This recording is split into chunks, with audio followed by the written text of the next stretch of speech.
प्रभावशाली साधना की पृष्ठभूमि। साधना क्षेत्र में प्रगति करने की वास्तविक इच्छा करने वालों के लिए शरीर और मन का शोधन आवश्यक है।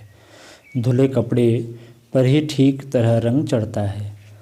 तेल से चिकना, कालिख से गंदा बना हुआ वस्त्र कीमती रंगों से भी ठीक तरह रंगा न जा सकेगा।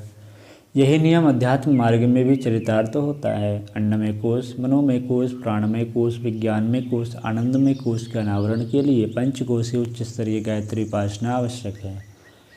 इस आधार पर अनेक साधकों ने आशाजनक प्रगति की है। उन्हें घर में रहते हुए 1-2 घंटा नित्य लगाकर की जा सकने वाली इस साधना से ऐसे उत्साहवर्धक अनुभव हुए हैं जैसे गिरि गुफाओं में दीर्घकाल में से रहने वाले योगी जनों को भी नहीं हो पाते। किंतु साथ ही ऐसे भी अनेक साधक हैं जिन्हें मन को एकाग्र करने की समस्या का हल भी अभी तक नहीं मिला है। लकीर पीटने की तरह वे कुछ करते तो रहते हैं पर न तो उन्हें प्रकाश मिलता है और न आनंद ही आता है। एक ही विधि विधान को अपनाने वाले साधकों की प्रगति में इस प्रकार के आकाश पाताल का अंतर होने का कारण उनकी शारीरिक और मानसिक स्थिति ही होती है। एक ही रोग के कई रोगियों को एक ही दवा दी जाए तो सब पर समान असर नहीं होता। रोगियों की शारीरिक स्थिति, पथ्य कुपथ्य, रहन सहन, संकल्प विकल्प के आधार पर रोग के अच्छे होने न होने में बहुत अंतर बना रहता है। यही बात साधना क्षेत्र में भी लागू होती है। उपासना विधि एक सी रहने पर भी प्रगति में बहुत भारी अंतर पाया जाता है। अस्वस्थता आध्यात्मिक प्रगति में एक भारी बाधा है। रोगी शरीर में रहने वाला मन भी रोगी हो जाता है।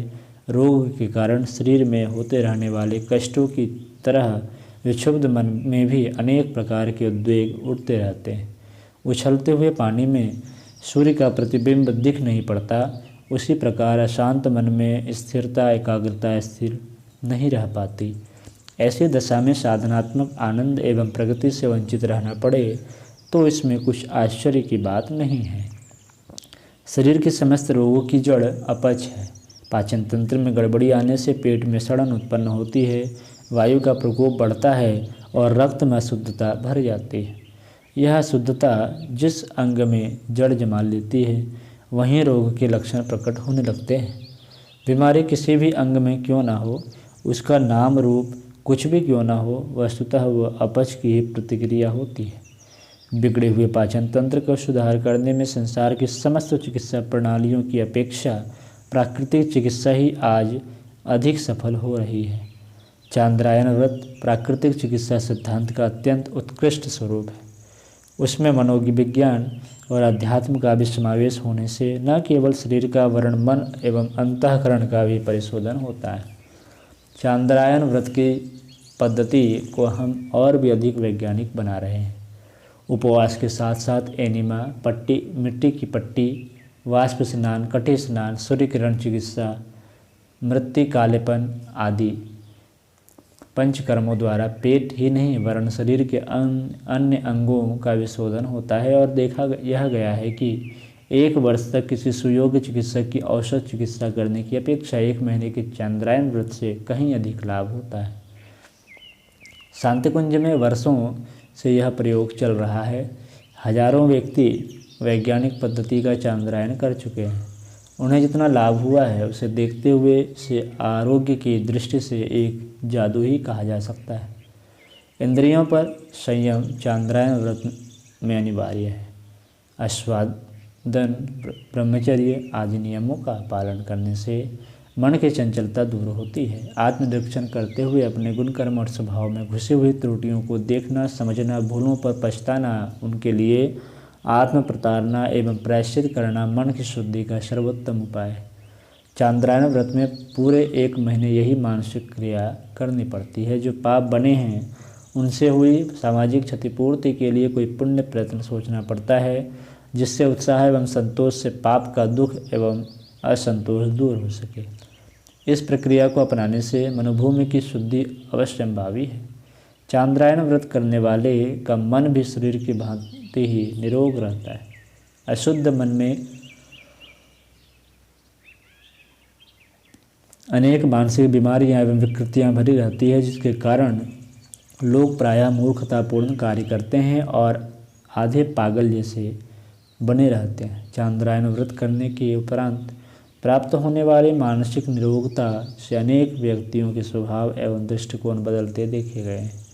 सिर दर्द, जुकाम, अनिद्रा, दुःस्वप्न, चिड़चिड़ापन, आवेश, उत्तेजना, चिंता, भय, निराशा, घबराहट आदि अनेक मानसिक रोगों की सरल एवं प्रभावशाली चिकित्सा चांद्रायन व्रत के अतिरिक्त दूसरी हो नहीं सकती। विशेष प्रकार की मानसिक दुर्बलताओं का निवारण करने के लिए मनोविज्ञान चिकित्सा के सिद्धांतों का आश्रय लेकर हम चांद्रायन व्रत की अवधि में दूसरे प्रकार के उपचारों का भी समावेश करते रहते हैं। इसलिए वह न केवल एक आध्यात्मिक तप मात्र है, वरन शरीर शोधन के साथ साथ मनोविकारों के समाधान का एक श्रेष्ठ उपचार भी बन जाता है।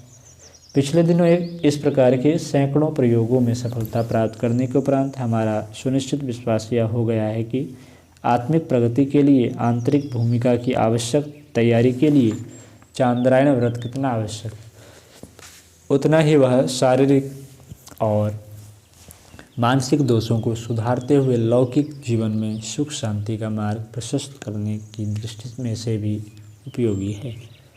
उच्च स्तरीय गायत्री उपासना का आवश्यक लाभ उठाने के लिए अधिक नहीं तो एक चांद्रायन व्रत करने का अवसर निकालना चाहिए। यूँ उसे पूरी जानकारी के उपरांत अपने घरों पर भी किया जा सकता है, पर अच्छा यही है कि अपने स्थूल शरीर, सूक्ष्म शरीर और कारण शरीर की समग्र परिशुद्धि की दृष्टि से किसी अनुभवी व्यक्ति के सानिध्य में ही उसे किया जाए। अच्छा होगा कि चांद्रायन व्रत संबंधी पेचीदगियों को पूरी तरह समझ लेने के उपरांत ही किसी को चांद्रायन व्रत करने की बात सोचनी चाहिए। लाभ की बात सोचकर अविधिपूर्वक कदम उठाने लगने की जल्दबाजी कई बार अहितकर भी सिद्ध होती है। चांद्रायन व्रत के साथ साथ किया गया गायत्री अनुष्ठान सोने में सुगंध का काम करता है।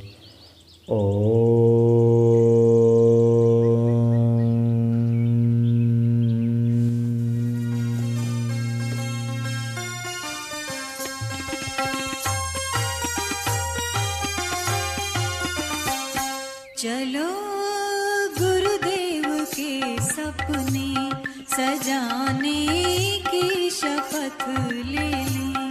चलो गुरुदेव के सपने सजाने की शपथ